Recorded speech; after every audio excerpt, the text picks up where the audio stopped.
Vexhai's claws clicked against the control panel as he stared at the display screen. The numbers made no sense. In his 20 years working at Sentinel-7, the Empire's most advanced deep space monitoring station, he had never seen readings like these. The object had appeared for exactly 3 nanoseconds.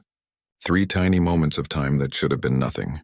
But in those moments, their sensors had detected something moving through space at impossible speeds. The computer calculated the velocity at 0.97 times the speed of light. That was wrong. It had to be wrong. Computer, run diagnostic on sensor array 7, Vexhai commanded, his voice steady despite the growing worry in his chest. All systems functioning within normal parameters, the artificial voice replied. Vexhai's secondary arms twitched, a sign of stress among his people.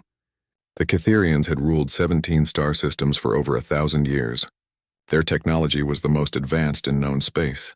Their fastest ships could reach 0.3 light speed, and that was considered miraculous. Nothing could move at 0.97 light speed.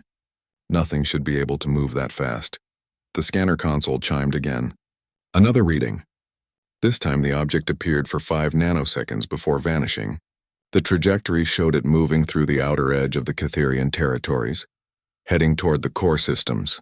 Vexhai's breathing quickened as he realized what this meant. Alert! Alert! Unknown contact detected! The automated warning system began broadcasting throughout Sentinel-7.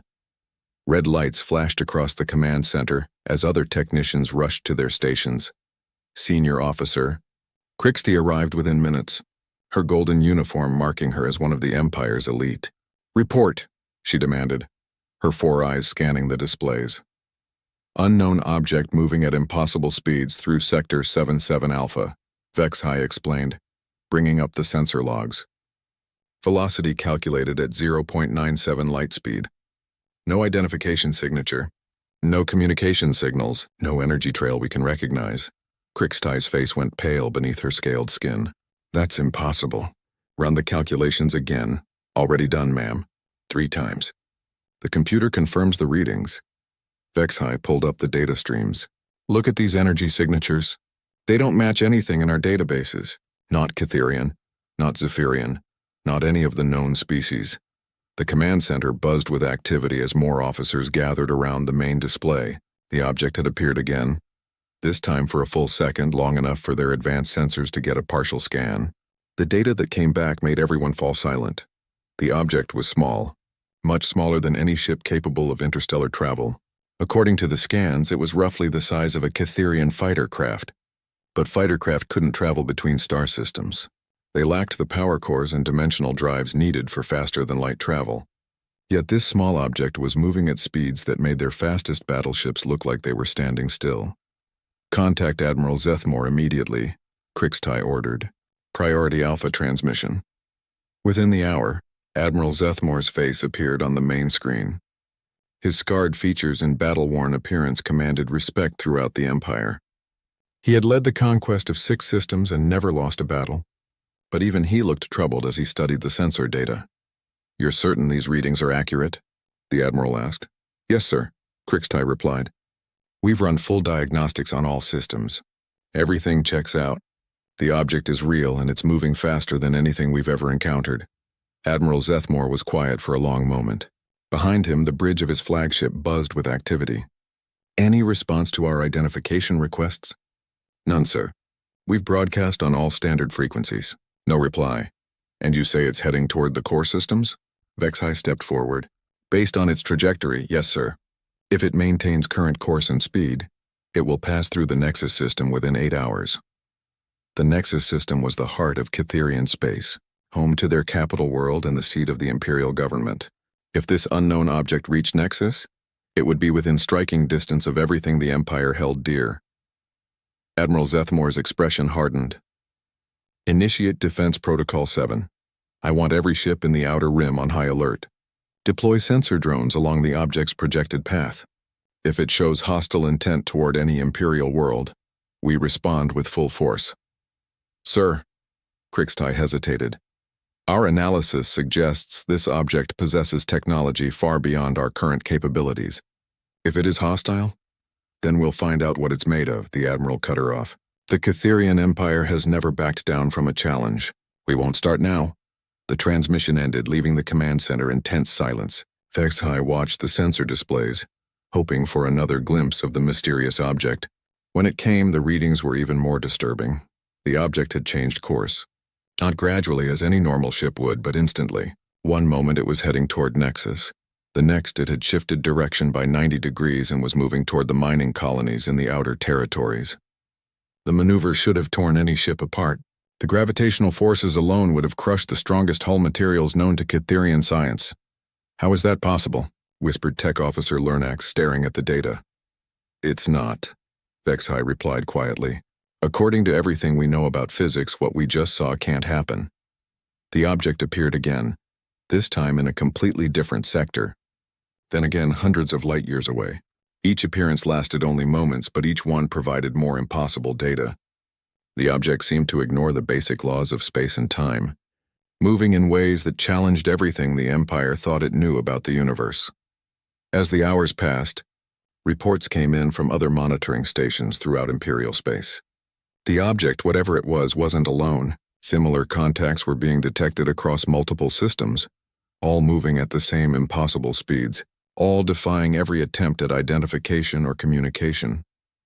Vexhai realized with growing dread that the Cytherian Empire, masters of 17 star systems and conquerors of countless worlds, had just discovered they were not alone in the universe.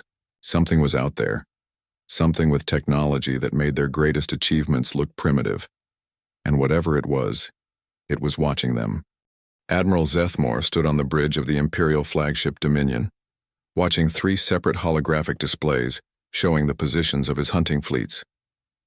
The largest military operation in Cytherian history was underway, and still they had nothing to show for it. Fleet Alpha reports negative contact in the Xerian system, Communications Officer Talmesh announced. Fleet Beta is moving to intercept coordinates in Sector 12. Fleet Gamma is holding position at the Sanctuary Nebula. 3 full Imperial fleets, 96 warships total, including the Empire's newest and fastest vessels, all hunting for objects that appeared and vanished like ghosts in the darkness of space. The Admiral's jaw tightened as another report came in. "Sir, Fleet Beta Commander reports the target has vanished again. They detected it for approximately 2 seconds before it disappeared from all sensors." Fleet Commander Krixven appeared on the main communication screen, his usually calm demeanor showing cracks of frustration. "Admiral, we had it cornered in the asteroid field. 3 ships positioned at optimal intercept points. The moment we closed to weapons range, it simply wasn't there anymore." "Explain," Admiral Zethmore demanded. "It didn't accelerate away. It didn't change direction. One moment our sensors showed a solid contact. The next moment our sensors showed empty space, like it never existed at all." Krixven paused, choosing his words carefully. "Sir, I'm beginning to think we're not dealing with conventional propulsion technology." Admiral Zethmore had reached the same conclusion hours ago, but hearing it from one of his most experienced commanders made it real. "What's your assessment, Commander?" "Whatever these objects are, they don't follow the rules we understand. They appear in one location, then appear in another location without traveling the space between. They ignore gravitational fields that should affect any ship with mass. They produce no heat signature despite moving at incredible speeds." The bridge crew listened in silence. These were concepts that challenged everything they knew about space travel and physics.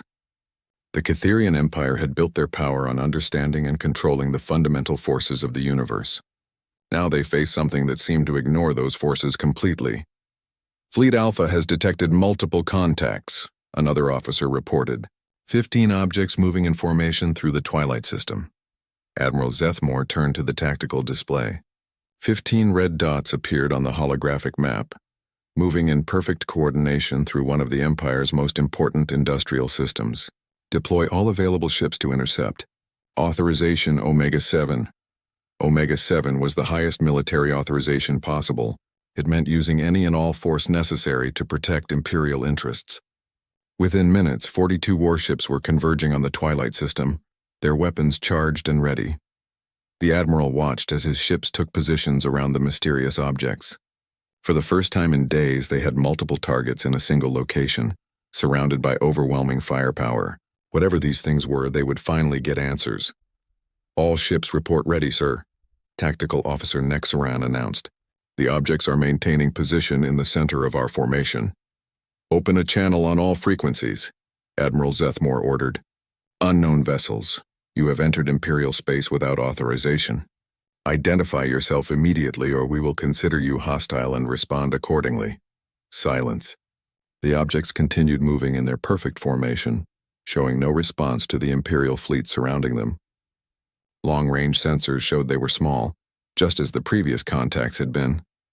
But 15 of them moving together suggested coordination and intelligence. Sir, the objects are beginning to move, the tactical officer reported. On the display, the red dots began separating, each taking a different direction. They accelerated instantly from rest to near light speed, passing through the gaps between Imperial ships before any weapons could track them. In less than 3 seconds, all 15 objects had vanished from the sensor grid. Damage report, Admiral Zethmore said through gritted teeth. No damage to any Imperial vessel. Sir, but... The tactical officer hesitated, but what? The objects passed within meters of several ships during their exit. Our sensors detected massive energy discharges as they went by, but none of our ships were harmed. It's like they deliberately avoided causing damage. This information troubled the Admiral more than an attack would have. An enemy that attacked could be understood and fought. An enemy with the power to destroy 42 Imperial warships but chose not to was something else entirely. It suggested control, patience, and most disturbing of all, superiority. Admiral, Communications Officer Talmesh spoke urgently. We're receiving reports from monitoring stations across all Imperial sectors. The objects are appearing everywhere. They're conducting systematic scans of our military installations, shipyards, and major colonies. The tactical display updated to show dozens of red contacts throughout Imperial space. Every major system was being visited by the mysterious objects. They appeared long enough to conduct detailed scans, then vanished before any response could be organized. Fleet Commander Krixven's image reappeared on screen. Admiral, my science teams have been analyzing the sensor data from all encounters. We've found something disturbing. Report. The objects aren't just scanning our installations. They're scanning our ships, our technology, our weapon systems. The energy patterns suggest deep-level analysis, the kind that would reveal every detail about our capabilities and weaknesses. Admiral Zethmore felt a cold realization settling in his chest. They're conducting reconnaissance. Yes, sir. Systematic, comprehensive reconnaissance of the entire Empire. They know our fleet positions, our defensive capabilities, our industrial centers, everything. The bridge fell silent as the implications became clear. The Empire had been mapped, catalogued, and analyzed by an unknown force with technology far beyond their own. Their every strength and weakness was now known to entities they couldn't catch, couldn't fight, and couldn't communicate with.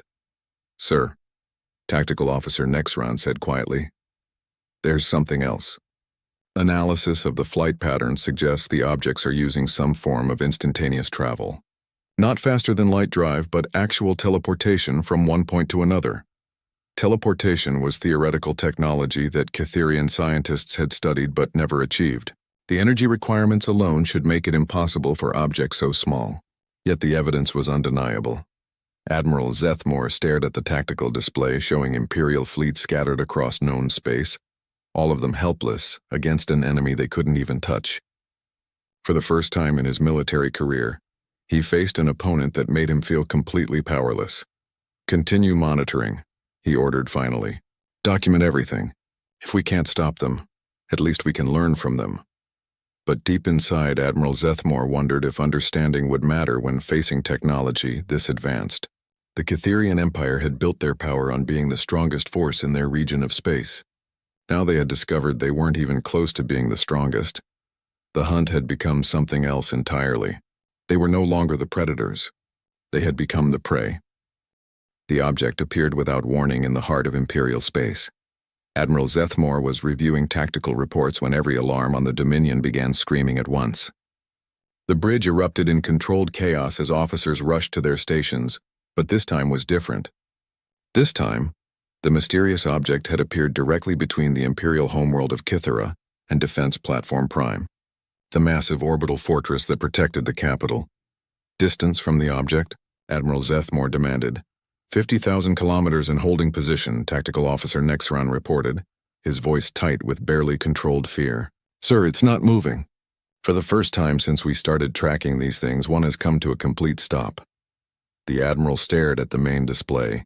There it was. A small red dot hanging motionless in space, close enough to threaten everything the Empire held sacred, yet far enough away to avoid immediate weapons fire. It was positioned with mathematical precision at the exact point where it could observe both the homeworld and their primary defense installation. "Get me a detailed scan," he ordered. The science officer, Veltara, worked frantically at her station. "Sensors are having difficulty penetrating the object's hull, sir. What we can determine is that it's approximately 40 meters in length, roughly cylindrical in shape. The materials are unknown, but they're absorbing or deflecting most of our scanning attempts." "Any weapon signatures?" "None that we can detect, sir. But given what we've seen of their technology, that doesn't mean it's not armed." Admiral Zethmore weighed his options. The object was within range of Defense Platform Prime's main particle cannon, the most powerful weapon in the Imperial fleet, but attacking might provoke a response they weren't prepared for. And if more objects appeared during a battle. "Sir?" Communications Officer Talmesh interrupted his thoughts. "The object is transmitting." Every head on the bridge turned toward the communications station. After days of silence, the mysterious visitors were finally attempting to make contact. "Put it on the main speakers," Admiral Zethmore ordered. Static filled the bridge for a moment, then cleared. When the voice came through, it spoke in perfect Catherian, with the formal diplomatic accent used in official Imperial communications.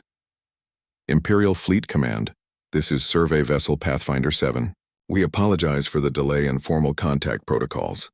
The bridge fell completely silent. The voice was calm, professional, and somehow familiar despite belonging to an unknown species. Admiral Zethmore found his voice after several seconds. "Unknown vessel, identify your species and state your purpose in Imperial space." "We are human. Our purpose has been observation and assessment. We have been monitoring your civilization's development and expansion patterns for approximately 63 of your standard years." The Admiral felt the blood drain from his face. 63 years. The Empire had been expanding aggressively during that time, conquering 14 systems and absorbing dozens of smaller civilizations.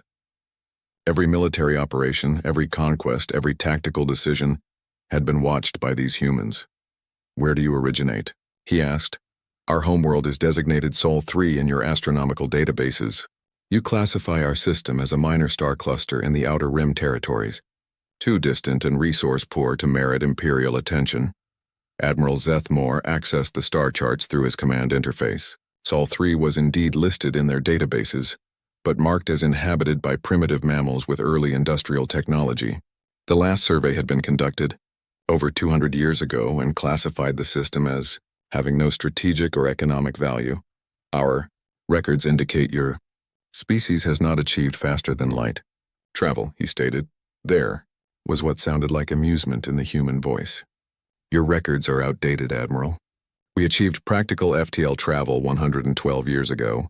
We have been exploring this region of the galaxy ever since." The implications hit Admiral Zethmore like a physical blow. While the Empire had been focused on conquest and expansion, humanity had been secretly developing technology that surpassed their own. The humans had been watching from the shadows, learning, preparing. "What do you want?" he asked. "Initially nothing. We were content to observe and document your civilization's progress. However, your recent aggressive expansion toward systems containing pre-FTL civilizations has forced us to reveal ourselves." Admiral Zethmore thought about the Empire's current military campaigns.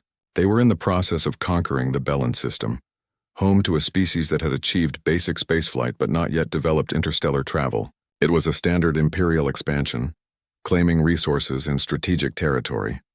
"You object to lawful Imperial expansion?" "We object to the extinction of developing civilizations. The Bellan people have the right to develop without interference, as did the Xerians, the Multani, and the 7 other species you have eliminated in the past decade." The Admiral's temper flared. "The Empire brings order and progress to chaotic regions of space. We offer civilization to primitive worlds. You offer slavery or death. We have observed your methods, Admiral. Comply or be destroyed. Submit or face genocide. This is not civilization." The bridge crew listened in stunned silence as their entire Imperial philosophy was challenged by an unknown voice from a supposedly primitive world. Admiral Zethmore struggled to maintain his composure. You speak boldly for representatives of a single small vessel. Admiral Zethmore, we need to be clear about the current situation. Pathfinder 7 is not alone. As if responding to some unseen signal, new contacts began appearing throughout Imperial space. The tactical display updated rapidly as dozens, then hundreds of red dots materialized around every major Imperial installation, fleet position, and military base. They appeared simultaneously across light years of space, demonstrating coordination and communication capabilities the Empire couldn't match. We have been preparing for this conversation for many years, the human voice continued. We hoped it would not be necessary. We hoped your species would choose a different path as you matured. Unfortunately, your recent actions have made intervention unavoidable. Admiral Zethmore stared at the tactical display showing human vessels surrounding every Imperial stronghold.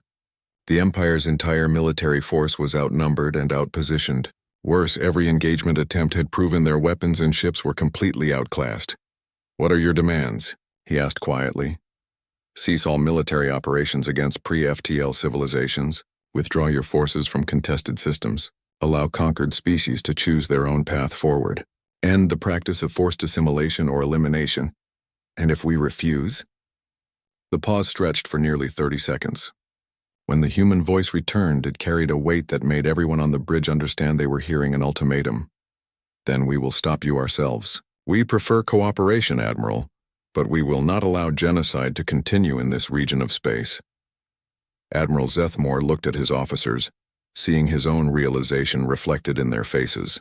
The Catherian Empire, supreme power in their region of the galaxy for over 1,000 years, had just discovered they were no longer in control of their own destiny. The age of imperial dominance was over.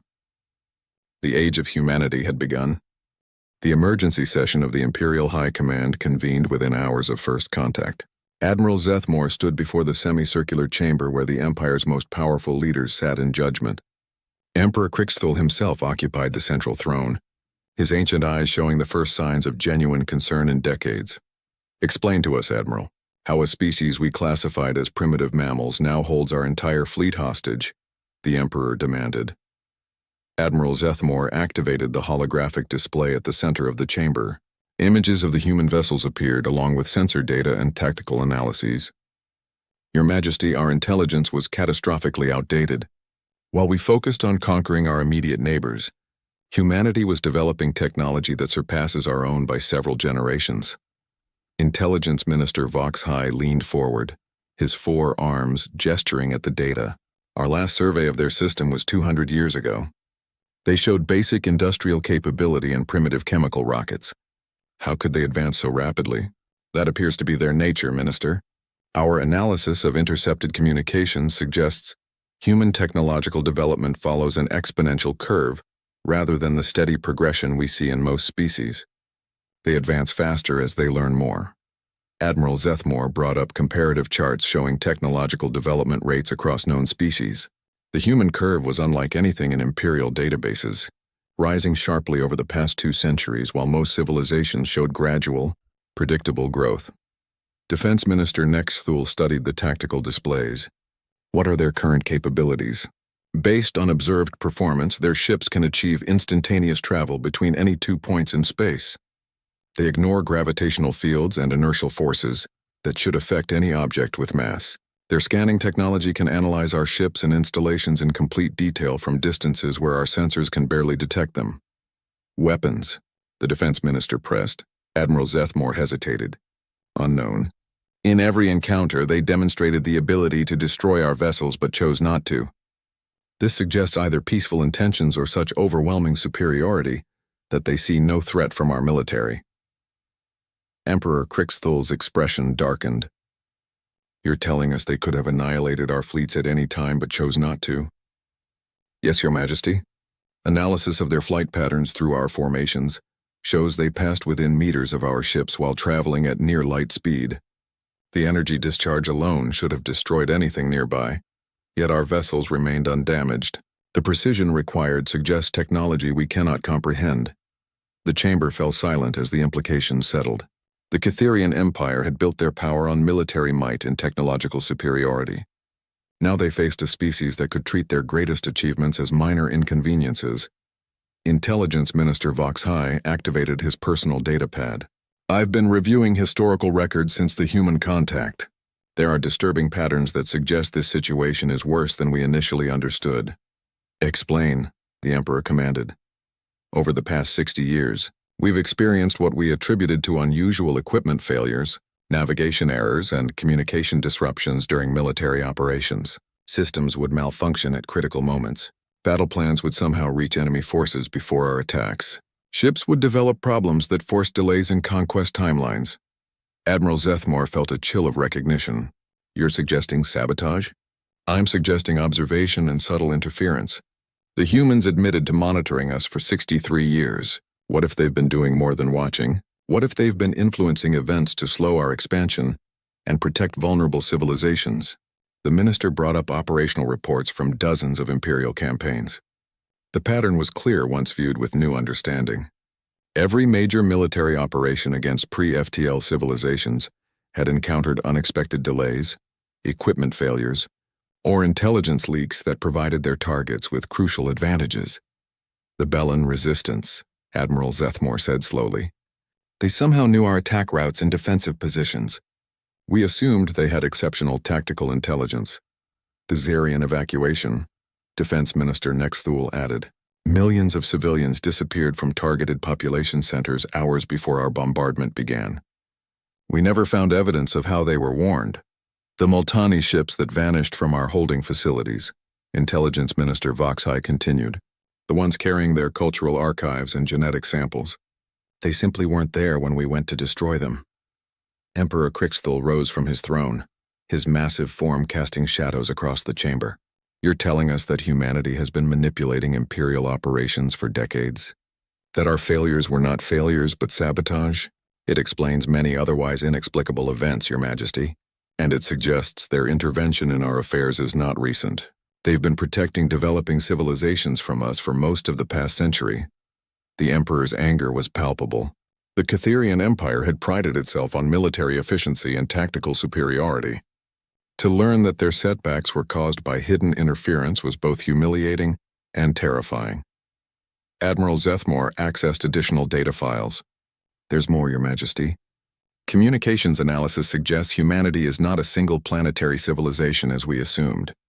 They appear to have established colonies or outposts throughout this region of space. Their technology allows rapid expansion without our detection. How many colonies? Unknown. Possibly dozens. Their communication networks operate on principles we don't understand, making interception nearly impossible. What we have detected suggests a civilization much larger and more advanced than our own. The chamber's attention focused on a new display showing estimated human territorial extent. Red zones marked confirmed human activity. Yellow zones marked probable human presence. Together they covered a region several times larger than the Catherian Empire. We've been living in their shadow without knowing it, Defense Minister Nexthul said quietly.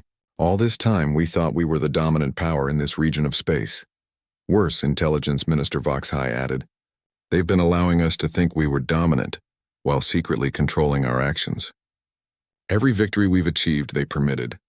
Every conquest we've made, they approved or prevented according to their judgment. Emperor Crixthul returned to his throne, the weight of revelation settling on his shoulders. For over 1,000 years, the Catherian Empire had expanded without encountering any force capable of challenging their supremacy. They had grown accustomed to being the strongest, the most advanced, the most feared civilization in their region of space. What are our options? He asked finally. Admiral Zethmore looked around the chamber at faces reflecting his own helplessness. Based on demonstrated capabilities, military resistance is not viable. Their technology is simply too advanced. Our weapons cannot target them, our ships cannot match their speed, and our intelligence cannot track their movements. Negotiation? They've made their position clear. Cease aggressive expansion against pre-FTL civilizations or face their direct intervention. Given their demonstrated capabilities, they have the power to enforce this ultimatum. Emperor Crixthul was quiet for a long moment, considering options that all led to the same conclusion. The Empire had encountered a force that could dictate terms rather than negotiate them. For the first time in Imperial history, they were not the strongest power in the room. Very well, he said finally. Contact the human vessel. Tell them we are prepared to discuss their terms. The age of imperial expansion was over. The age of human oversight had begun. 3 months after first contact, Admiral Zethmore stood in the observation deck of Defense Platform Prime, watching something that would have been unthinkable just a year ago. Human ships moved freely through imperial space, their sleek forms dwarfing even the largest Catherian vessels. They came and went as they pleased, monitoring imperial activities with casual efficiency. The transformation had been swift and absolute. Within days of Emperor Krixthul's decision to negotiate, human representatives had arrived at the imperial capital. Not warriors or conquerors, but diplomats, scientists, and what they called transition specialists. They came offering partnership rather than demanding surrender. Admiral, Communications Officer Talmesh approached with the day's reports. The Human Oversight Committee has approved the withdrawal of Imperial forces from the Bellin system. The evacuation is proceeding ahead of schedule. Admiral Zethmore nodded, still adjusting to the new reality. Imperial military operations now required human approval. Any action against pre-FTL civilizations was subject to review by human observers who possessed the power to prevent it entirely. It was humiliating for a military commander, but the alternative had been the complete destruction of the Imperial fleet. What's the status of the Bellin people? According to human reports, they're being relocated to protected worlds where they can continue their development without interference. The humans have established what they call development zones throughout the region, areas where young civilizations can grow safely. The Admiral walked to the main viewing port, looking out at the stars that had once been Imperial territory. Now they were part of something much larger. The humans had revealed the existence of what they called the Galactic Development Council, an organization of advanced civilizations dedicated to protecting and nurturing younger species. Humanity, it turned out, was not unique in their technological advancement. They were simply the newest members of a community that spanned thousands of star systems and dozens of highly advanced species. The Catherian Empire, which had considered itself the pinnacle of galactic civilization, was actually one of the more primitive powers in their region of space. Sir, Tactical Officer Nexron joined them at the viewport. We've received an invitation from the Human Diplomatic Corps. They're offering technical exchange programs to help modernize our infrastructure. This was perhaps the most shocking aspect of the human approach. Rather than simply destroying or subjugating the Empire, they offered advancement. Human scientists worked alongside Catherian researchers, sharing knowledge and technology that advanced Imperial capabilities by centuries, but always with conditions, always with oversight, always with the understanding that their new capabilities came with new responsibilities. What kind of technical exchange? Admiral Zethmore asked.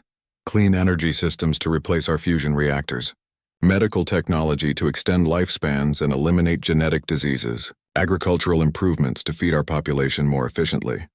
Nexron paused. And spacefold technology. Spacefold technology, the human method of instantaneous travel that had made their ships untrackable and unstoppable. The Admiral had seen demonstrations of human vessels appearing and disappearing at will, moving instantly between distant points in space. Now they were offering to share this ultimate strategic advantage. At what cost? Continued compliance with Galactic Development Council protocols. No aggressive expansion. No forced assimilation of other species. No military action against civilizations that pose no direct threat to Imperial territory. Admiral Zethmore considered this carefully. The Empire was being offered technology that would make them one of the most advanced civilizations in known space. In exchange, they had to give up the aggressive expansion that had defined their culture for over a millennium. The Emperor's response? He's scheduled to meet with the human ambassador tomorrow. Preliminary discussions suggest he's willing to accept their terms. A new contact appeared on the tactical display, announcing itself as a human transport vessel. Admiral Zethmore watched as it approached the defense platform, moving with the smooth confidence of a species that no longer worried about hostile reception. The ship was beautiful in its simplicity, clearly designed by a civilization that had moved beyond the need for intimidating military aesthetics. Admiral, the ship's human captain spoke over the communication system. We have representatives from several liberated worlds aboard. They've requested permission to address the Imperial High Command about reconstruction efforts in their home systems. Liberated worlds. The term still stung. Systems that had been conquered by imperial forces were now independent again, their people free to choose their own path forward. Many had requested human assistance in rebuilding what the Empire had destroyed. Others had surprisingly chosen to maintain diplomatic relations with the Empire under the new galactic protocols. "Permission granted," Admiral Zethmore replied. "Defense Platform Prime will provide full support for your diplomatic mission." As the human ship docked with the platform, the Admiral reflected on how completely his world had changed. 6 months ago, he had commanded fleets that conquered star systems and eliminated entire civilizations. Now he provided security for diplomatic meetings between former Imperial subjects and their former conquerors. The strange thing was that it felt right. The Empire had built its power on fear and military superiority, but it had also built resentment and hatred throughout their region of space. The human model of cooperation and mutual development was producing better results in months than Imperial conquest had achieved in decades. "Sir," Communications Officer Talmesh returned with another update. "We've received word from the Outer Territories. The first graduating class from the Human Technological Institute is returning to Imperial space. They're requesting permission to begin implementing new infrastructure projects. Young Catherians educated by humanity, returning home with knowledge and perspectives their parents could never have imagined. They spoke of civilizations that numbered in the millions of worlds, of technologies that could reshape matter at the atomic level, of exploration missions that had mapped galaxies beyond the reach of conventional travel. More importantly, they spoke of responsibility. The human educational system emphasized that advanced capabilities came with obligations to protect and nurture less advanced civilizations. It was a philosophy completely opposite to imperial tradition, but one that their young people embraced enthusiastically. "Admiral," a new voice called from behind him. He turned to see Captain Sarah Chen of the Human Diplomatic Corps, a small woman whose species looked deceptively fragile despite their overwhelming technological superiority. "Captain Chen, how can I assist you? I wanted to personally thank you for your cooperation during this transition period. I know it hasn't been easy for your people to adjust to such dramatic changes." Admiral Zethmore studied the human officer. She carried no visible weapons, commanded no visible fleet, yet represented a power that could eliminate the Catherian Empire without effort. Her casual manner and genuine courtesy were more unsettling than threats would have been. "Your people have been generous in victory," he admitted. "We don't see this as victory, Admiral. We see it as the beginning of a partnership. Your civilization has tremendous potential. The engineering skills that built this defense platform, the organizational abilities that managed a 17-system empire, the military discipline that maintained order across vast distances. These are valuable capabilities that can contribute to galactic development." She gestured toward the stars visible through the viewport. "Out there are thousands of young civilizations that need protection, guidance, and support as they develop. The Galactic Development Council is always seeking new member species with the experience and capabilities to help." Admiral Zethmore felt something he hadn't experienced in years. Hope. Not for conquest or expansion, but for purpose that extended beyond imperial borders. The idea of using Catherian military organization to protect developing civilizations rather than conquer them was revolutionary. What would that involve? Partnership with human oversight teams to establish development zones around pre-FTL civilizations. Joint research projects to solve problems facing young species. Cultural exchange programs to share knowledge and perspectives. Captain Chen smiled. And eventually full membership in the Galactic Development Council with all the rights and responsibilities that entails. The Admiral looked out at the stars again, seeing them with new eyes. They were no longer territory to be conquered, but civilizations to be protected. The Catherian Empire was ending, but the Catherian people could have a future more significant than anything they had achieved through conquest. "When do we begin?"